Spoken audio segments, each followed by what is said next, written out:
If you're the type of person who often finds that your to-do list leaves you feeling like a scatterbrained mess, then time blocking could be a useful tool. That's what we're going to be talking about in today's video, and we also have an associated blog post with this one over on the Art Journal of website. If we haven't met, hi, I'm Jess, and I'm here on behalf of the Art Journal of Ambassador team. And in this video, we're going to talk about what is time blocking, how can we do it, and some tips if you have a rebel brain like I do. Or effectively, if you're the type of person who doesn't like to feel restricted in any way. If you often find yourself kind of rebelling against any kind of deadlines that you set for yourself rather than ones that are set for you by other people. More on that in a bit though. First, what is time blocking? So the long story short of it is that time blocking is where you take your time, so whether that be like a day or a week or whatever else, and you schedule specific periods or blocks of time to do particular tasks. This one over here is set up on a week-long basis, so you can see Monday through Sunday, and then a time ladder going down the side. This kind of table layout gives us a more visual representation of how we're going to be spending our time, kind of similar to what you'd get on things like a digital calendar or a kind of like pre-printed planner which has a time ladder. But by putting in these blocks of time for specific tasks, you can start to combat that kind of overwhelmed feeling that comes with having a very extensive task list. By knowing what you need to do when, it gives you a little bit more peace knowing that the things that you have on your list have a dedicated time to get done. Time blocking is often combined with its close cousin, task batching, where you take like tasks or things that are related to each other and try and do them at the same time. For instance, you might want to put a time block down which is all about checking emails, and in that block of time you check and respond to as many emails as possible, rather than just doing one or two at various points, all scattered throughout your day. The nice part about that task batching along with time blocking is that then you're not constantly changing tasks, because every time you change what you're doing, your brain has a little bit of a startup lag. So while you're getting started on the next task, your brain is still kind of thinking about the last one. I talk more about the usefulness of time blocking in that blog post that we mentioned before, but yes, it's beneficial. How do we actually do it?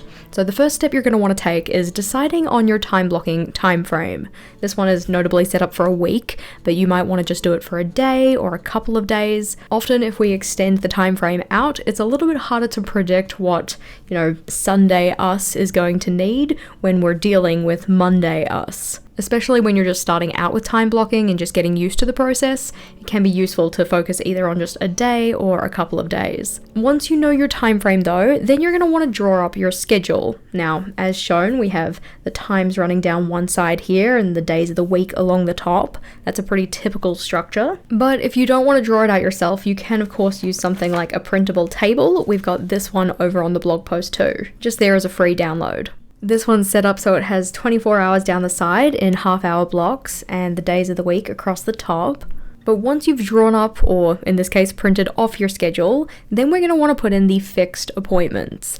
These are either things that happen at the same time every week, so you know they have set times that they're occurring, or they could be other things that are for this time frame in particular. Here we're not trying to set up an ideal schedule, we're thinking about this week specifically, or whichever time frame you've decided to go with.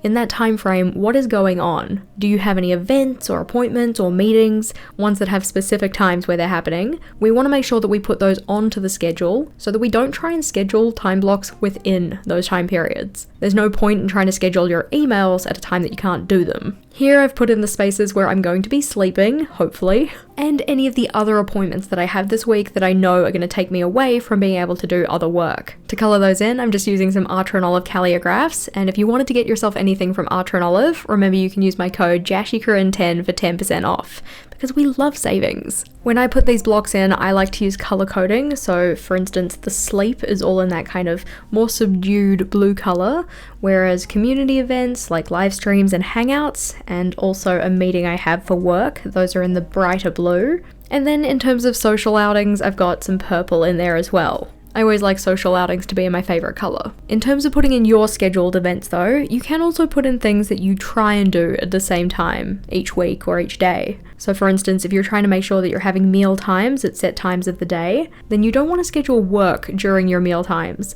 Make sure that you put those down on your weekly schedule as well. For instance, in terms of my meals, the only one that I really have at the same time each day, or at least try to, is dinner, so I could put those ones in next. We try to have that one at about 6:30 every night, and by the time you actually sit down, have the dinner, have conversation, it's usually about an hour long. So in this schedule where every one of those little boxes is a half hour, I need 2 of those for my dinner period. Now, of course, depending on your profession or what it is you're scheduling, whatever it is you're doing, this point might look a little bit different to mine. In fact, it probably looks quite different to mine. Your type of work might involve a lot of scheduled meetings, or you could have a lot more social outings, or whatever other combination. From here though, every block that isn't colored in is potentially going to get filled with something else. This doesn't necessarily have to be work. We can also do time blocking for leisure and self-care and things like that. But our next step is actually to step away from this and start brainstorming or brain dumping all of the things that we want to get done in this time frame. So for me, that'd be a week. These items I just write down either on a spare piece of paper or more likely in my notebook. Of course, mine is from Archer and Olive. We would expect nothing else. But I just want to write down all of those things so that I have a really good idea of what I need to work on for the week ahead. By getting them all out onto the paper before we start, not only does this give us a good idea of what we need to work on, but we can also start to sift through and think about which ones are more pressing or more require our immediate attention, and we can also start to think about batching them together. The step of task batching is very much an optional one, but I find that a lot of the times if I can group things together that are similar or related tasks, I end up making better use of my time overall. Once you've done your brainstorming though, then it's time to decide your priorities. Whatever is your priority should be one of the first things that you put down in the remaining blocks of time. So for instance, a priority for me is filming and editing videos because that's my job. So I need to decide when on my schedule in the remaining time am I going to be doing that, and how long do I need for each of those things. As said, your priorities should get first dibs on your schedule, and you want to try and estimate how much time these are going to take and fit them into the times in your schedule that they're most suitable for. So for instance, putting them before deadlines and also during the parts of the day where you're most likely to give them your best attention. Whatever's left over after assigning your priority blocks though, those can be used to assign any other work. Make sure that when you're going through and time blocking your time frame that you've decided on, you're considering not only your work tasks, but also taking care of yourself. Hopefully that is one of your priorities. As you can see though, I'm just going in and mapping out my time, using different colors to represent different types of work.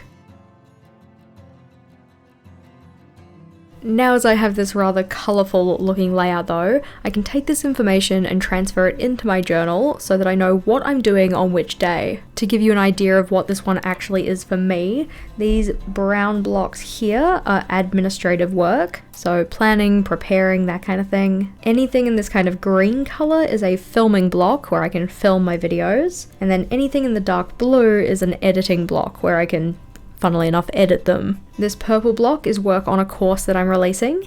These yellow blocks are leisure time. More so leisure time in a kind of open sense, so I get to the block, I decide what I want to do with it. Whereas these ones in the evening are also leisure time, but the darker green is leisure time with my partner, so watching a movie, playing a game, that kind of thing. And this kind of tan colour is solo leisure time, so again that could be playing a game, reading, whatever else. Of course this is just an example, yours is likely going to look different to mine, and you also don't have to block in every single minute of your time either. I just appreciate the way that a fully time-blocked calendar looks. Now, as said before, if you have a rebel brain like mine, being told what to do, even if you are the one who's doing the telling, often doesn't work. So how can we make this more flexible so that then it can still be useful to us? So time blocking done in a way that isn't quite so restrictive. Well, one of the ways that I like to do this is, rather than considering very specific times, like we've got down the side here, I like to consider my time blocks as kind of loose or fuzzy estimates of time. For my time blocking, rather than specifically saying between the hours of like 8 and 12 I'm going to be doing XYZ, I instead like to break my days up into 5 time blocks. So 2 time blocks before lunch, 2 after but before dinner, and then 1 in the evening. The first 4 time blocks are roughly 2 hours each, but they don't have to be, and then the last one is just however much time I have before I go to bed. Rather than using a layout with a time scale down the side, I instead can set up something like this, where we just have the 5 time blocks summarized for each of the days. So for instance, on this Monday, it was 2 blocks dedicated to live streaming, 1 block for an analytics review, 1 for material prep, and then in the evening, having a leisure time block, thus the change in color, and using that for gaming. I do try to make it so that my last time block of the day is for leisure, because that's the way that I kind of fill my cup and make sure that I'm, doing things to take care of myself. Another way that you can make your time blocking flexible is by making everything movable. For instance, let's just say that you know that you're going to need a 1-hour block at some point in the week to do your email checking. Rather than drawing it out on your schedule in pen and then getting to that time block realizing that, you don't really need that amount of time then, or maybe that time block would be better spent doing something else. You can set it up in such a way that your blocks are removable, for instance with something like a sticky note or washi tape, then you can move it around and put it in a more suitable time when you actually know what that time is. I would also recommend that if you're just getting started with time blocking, or if you have a rebel brain like mine, try time blocking on a shorter time frame. So rather than doing a full week in advance or a fortnight, just try a couple of days, or oftentimes I will only do my time blocking on the day that I get to it. So considering my task list for that day in particular, and then assigning my time blocks based on what I have to do. We talk about some more ways that you can do time blocking in a flexible way in that blog post. That one's linked in the description box, and I do recommend you check it out. And I'd also love to hear about any time management tricks that you use to help you get your stuff done. Let me know in the comments below, but until next time, bye!